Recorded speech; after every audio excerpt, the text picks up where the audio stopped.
Welcome to another segment of the Nonprofits, where today we're going to discuss police misconduct. Now, I know that police misconduct is nothing new. However, there's been some research in the details regarding cases involving non-lethal force, and it's revealed some surprising and, very disturbing information. Aaron, what do you have for us? A 3-year investigation by the Associated Press, the Howard Center for Investigative Journalism programs at the University of Maryland and Arizona State University, and Frontline PBS have revealed that over 1,000 people have died in encounters with police that involve non-lethal force. The report, gives details on a bunch of different stories that show that there is still work to be done to better train our police officers, to increase and improve the data that gets released about police encounters, and work at removing the blue wall of silence that pervades police culture and prevents us from holding police officers accountable when they use excessive and inappropriate actions. These articles are from the AP News by Jeff Martin on August 16th, 2024, and March 28th, 2024. Thanks, Aaron. And one thing I wanted to go straight into is do you think that wanting to be a police officer is something that sometimes attracts people who just really are a bad fit for the job itself? Oh, I totally agree that. You can look at all kinds of professions in the world, and you can see that certain personality types are attracted to those kinds of professions. If you hang around a lot of engineers, you get to know what an engineer is like. I've heard the same thing. Doctors are kind of the same way. There's just certain personality types that are attracted to certain jobs, and police officer is definitely one of those. They can attract people that like to throw their weight around. It can attract people that like to be in power and in control. And when you have those personality traits, you can sometimes abuse that power and take advantage of people. So yeah, I definitely think policing we have to be really careful who we allow into that profession. I completely agree. For me personally, I long have supported community policing rather than this adversarial nature of, especially since the drug war has been something that's pretty much pervaded policing for the last 40 years, where we've seen the us versus them mentality of the police to be stronger and stronger. And oftentimes, I think we hire people from the wrong segments of the population to try to get a more effective service. Now, switching over to you, AJ, I noticed the article mentioned that there's over 1,000 deaths they researched, and there were some very clear signs of negligence. Are the police typically being held accountable for these deaths? Are they being open and straightforward with the victims' families? Yeah, in this specific investigation, out of the 1,000 deaths identified were being caused by police, deadly force by police, but only 28 were charged and less than 200 ended in some kind of settlement. And the reason for this was because prosecuting officers is seen as sort of politically sensitive, like judges don't want to do that. And in the case of the person in the article, the 23-year-old Austin, he had a history of seizures. And when the police came, they tased him and they placed him in his stomach, which is also known as the prone position. And this is what ultimately led to his death. He was placed in that position for such a long period of time. But his family had been told that he died of a drug overdose. And this wasn't found until later on when they did the investigation and they released video. So, just having a drug in your system at the time of death does not equal causation. Someone with a known medical condition, such as seizures, should not be placed in the prone position because this can affect things like intracranial pressure. And in his case, that's what happened. Yeah, I definitely think that training is at least part of the problem. Now, Damien, I know in the last decade, there's been an increased focus regarding police. Here in the U.S., there's been moves to defund the police, while others are up in arms about how vital the police are. Where are you in this issue? Was NWA right with fuck the police? Or is it back to blue and we can't see anything wrong? Or is reality a little muddier and somewhere in between those positions? What do you think? Yeah, look, I think both sentiments make correct points. I think back in the late 80s, early 90s, when black people were essentially being targeted by by police departments that were laws unto themselves, yes, I think the NWA were right to say fuck the police. But then also, however, we know that we need a mechanism of enforcing laws in order to keep people safe and take the bad guys off the streets. And so in that instance, yes, back the blue, because, thankfully, the vast majority of police interactions ends with the perpetrator being taken away and people being safe. Unfortunately, there is a small minority of interactions that go wrong. And yeah, unfortunately, even though it is a small minority, I would hate to have a child who has a known medical condition to be essentially killed by police officers who were acting as if a person resisting arrest is a threat without knowing that they're in the middle of a legitimate medical episode. And I think for that is where we need more training and accountability, maybe even a bit more empathy as well, because as the panel's already made clear, that sometimes policing is a profession that people with a power bent do go to. That's not to say that every policeman is a power hungry gorilla, but it is also a known fact that the more power a position has, the more likely you are to attract people whose interests aren't always altruistic. I agree. And, a lot of times on this show, we talk about, religious people, religious pastors and priests, and we see people in that position of power as well, abusing their power. And I really think we're seeing something similar there. If you're a person who likes to control people, you're oftentimes gravitate towards a position that's going to give you that. Just as we see people who are pedophiles who often put themselves in the positions, and I'm not trying to say police are pedophiles by any stretch of the imagination, but we see people like that going to places where kids are. It just makes sense. You go to where whatever you want or what's important to you or whatever that you think is going to give you the biggest ability or greatest ability to do that. Now, we see it in the church, we see it in politics, we see it in business, we see it in the military, we see it in lots of facets. We see it in lots of facets of life and in lots of different professions. So the police are no different in this aspect. Absolutely. And Aaron, we discussed a little bit, and you touched on it. Damien touched on it.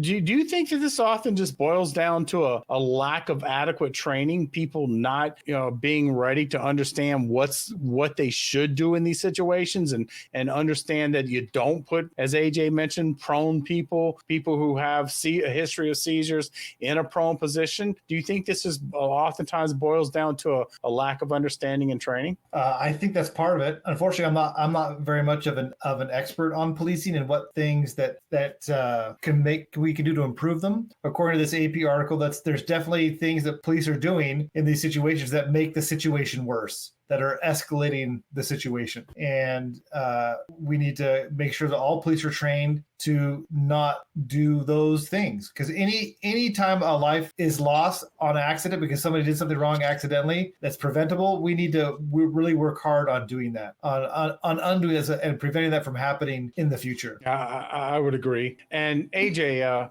did you find any common themes of what are common with these deaths, like something that happened frequently, or what was the most dominant reason for people who ended up dead in police custody while they're being arrested? Yeah, exactly as in the case of Aaron, who had the seizures. The AP investigation found that the most common cause of death in police deadly force cases was the use of the prone position. So which is when they put the person on their stomach. It doesn't usually lead to death as long as it's used for a short period of time and without adding pressure to the person's back. But unfortunately, one of the most common things for officers to do is to have one or more police officers on top of the suspect, putting their knees and their back. And so in this case, with the prone position and the pressure, it's just death waiting to happen. The main issue here is that the prone position, when you put someone's when you put pressure on someone's stomach, it reduces the blood flow to the lungs. This lowers oxygenation and eventually can cause cardiac arrest. But this is why when you watch these videos, which is horrifying, you can hear the suspects saying, "I can't breathe." That's the case like with Floyd, which we've heard the story, so many times. I'm totally with you there. And Damien, you had talked about recognizing that middle ground, because it's easy to say one thing, fuck the police. It's easy to say back the blue. And as in most situations, reality is somewhere in the middle. There does need to be some sort of regulation, enforcement, protection. We have to have some organization, whatever we want to call them, to do that. What do you think are some of the things that we could do to mitigate some of these extreme actions and make the police citizen interaction less hazardous for, frankly, both parties? Indeed. I'm actually fortunate in that in the state in Australia, I live in the state of Victoria in Australia, and we actually had a time of reckoning in the early 90s. During the 1980s, the armed robbery squad was known to shoot first and ask questions later, and that was presuming that the suspect survived. What eventually happened was that the police, if you were cynical, you would say that they performed an execution on a particular suspect. If you're a bit more charitable, you'll say that it's an arrest that went wrong. Essentially, they shot in public and killed a well-known armed robber. What then happened was that the family of this armed robber set up an ambush later that night where they set a stolen car on fire, and the two young constables that went out to investigate the stolen car were ambushed and shot in the head and died in the street, execution style. And it was only in the aftermath of all this that there was what's called a royal commission, which is like the highest level of inquiry that a government can form here.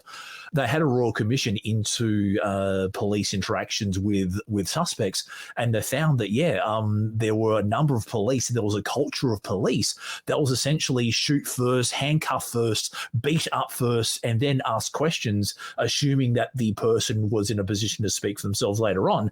And if the person couldn't speak for themselves, it was like, well, sorry guys, the suspect just happened to die when he was in our custody. Oh look, sorry, nothing more we can do.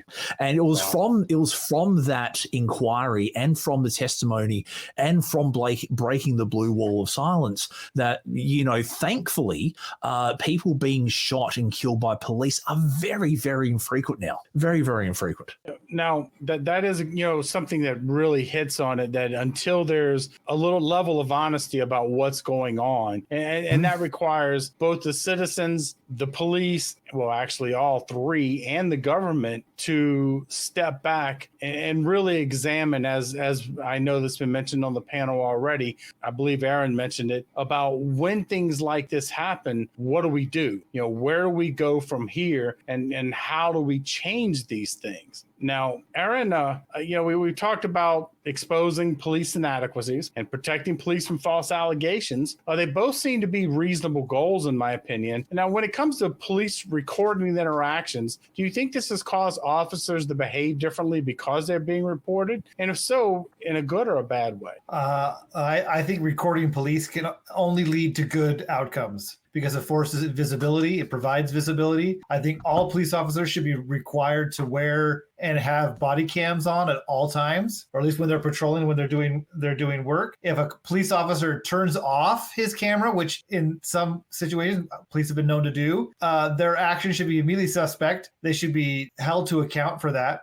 It's those body cam footage, I think, that has really started to reveal the problem with policing, that policing isn't as fair and as balanced in some parts that we like to believe it is, right? In some places it is, but in other places it's not. And up until we started to have ubiquitous cameras and phones, everybody's got a phone now, right? It was always a he said, she said type of a situation where the police officer says, no, this is what happened. And the victim says, no, this is what happened. And who are we going to trust? Well, we have to trust the police because they're the police, right? I remember there was a police officer once where he wasn't aware, he shot someone and proceeded to then stage the scene So it made it look like he was being threatened, and we only know that because somebody was recording on their phone that situation. But I will say, I'm going to jump in and say it also happens the other way as well, in that civilians will accuse the police of being heavy-handed or of doing something, and one of the things that ubiquitous body cameras do is actually show us how dangerous policing actually is as well.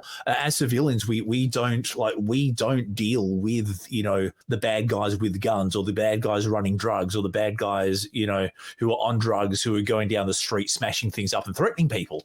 And so you do have to have a little bit of respect for people who do willingly put themselves in that position to keep the community safe. And this is what I said before, was that the vast majority of police, I think do a great job, and the vast majority of police interactions end with the perpetrator, being taken away and put in a safer place, both for themselves and for society. I totally agree. Really good point. Thank you for making it. I totally agree. It helps protect it helps protect everybody. I was gonna add to that absolutely. I think a lot of police officers do feel that their lives are being threatened, and so they feel that they have to use that type of force. It's not always the case, but it's in a lot of the situations.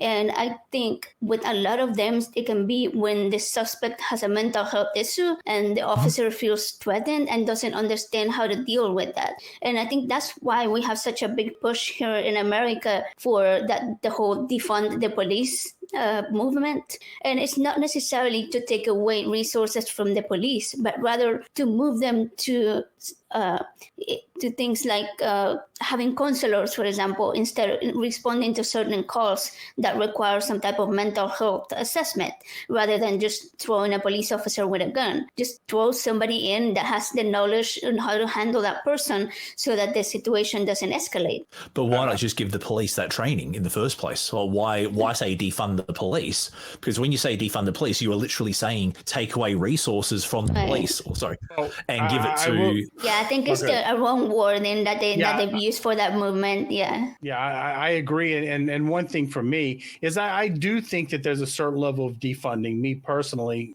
that is necessary, because over the last 40 years, we've established a very militarized police force, primarily to deal with a drug war that will never win. And post 9/11 as well. So is it a case of defunding the police or reorganizing the police? Well, without a doubt, it's a matter of reorganizing those funds. But there's so much money right now that is going into essentially militarizing our police, and I do think that's a mistake.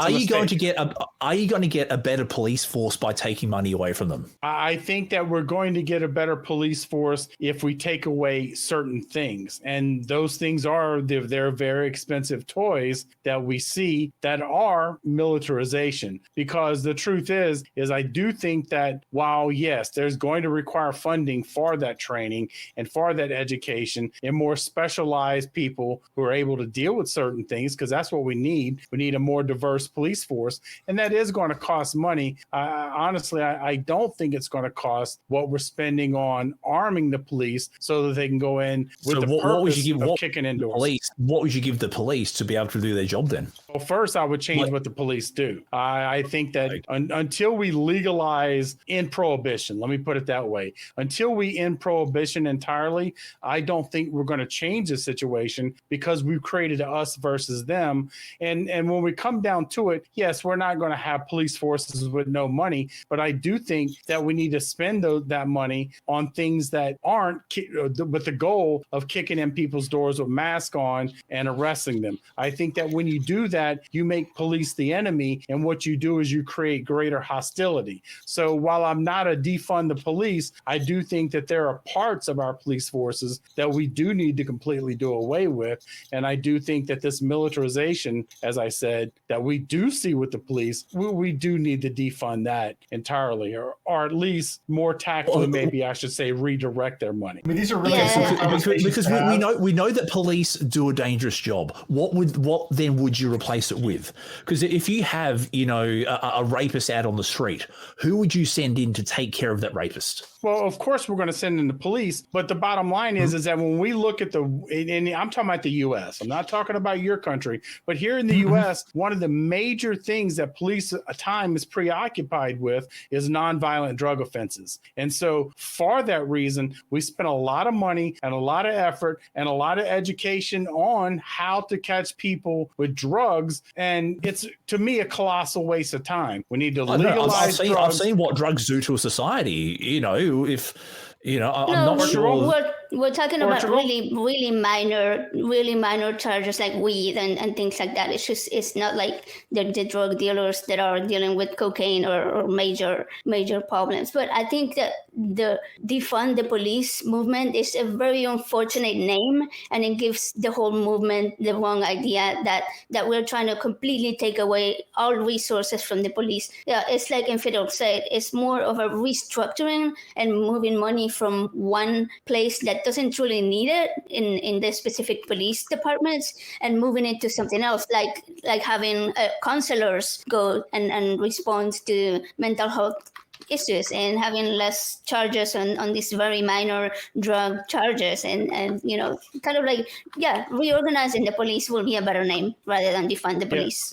And let me say that I do believe, and I understand that you may have a different opinion on drug legalization, but you know, I look at Portugal and I look at different situations, and I believe in decriminalizing all drugs. I think that if we took the drugs off the streets and put them in Walmart and CVS and Walgreens, and we would have a much safer system because we wouldn't have police having to respond to those situations. And yes, there is a problem with that too, but I think that right now what we're doing is we still have the problem, and we're not addressing drug addiction, we're addressing arresting people instead. And I just don't think that's an effective way to deal with a drug problem, or a good way for our police force to act as well. Now, last thing I wanted to cover. Can I cut in real quick?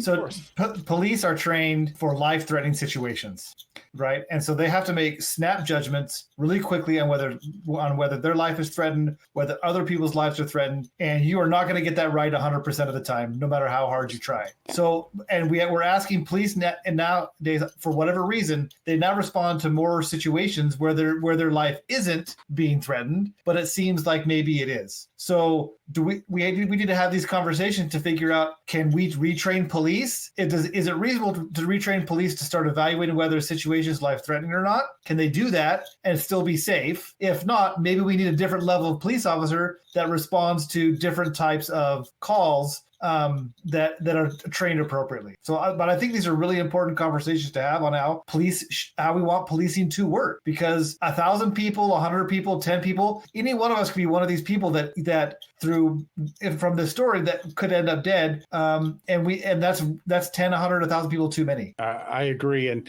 one last question I had for you, AJ, before we wrap this up is I know that the police often in the cases that I read did not really seem open with the families about how their loved ones died. Now, do you think that, as we were talking about cameras, a lot of these were wearing cameras? What level of professionalism do we see in these recordings? You know, on many of them, there were professional interactions, but there were dozens of these videos that also showed officers mocking people as they were dying. They were laughing, or they were making comments like, "Oh, you're like a sweaty little hog," or "You're screaming like a little girl," or "You're a lazy fuck." And many of these cases go beyond a lack of training, and it's just simply a lack of empathy for another human being. Yeah, I agree. And I think that goes back again to we do put a lot on police, and I think that it's time that we take some of that off and redirect it. Now, I think that's part of the policing culture that police themselves have to take responsibility for in changing. Like that,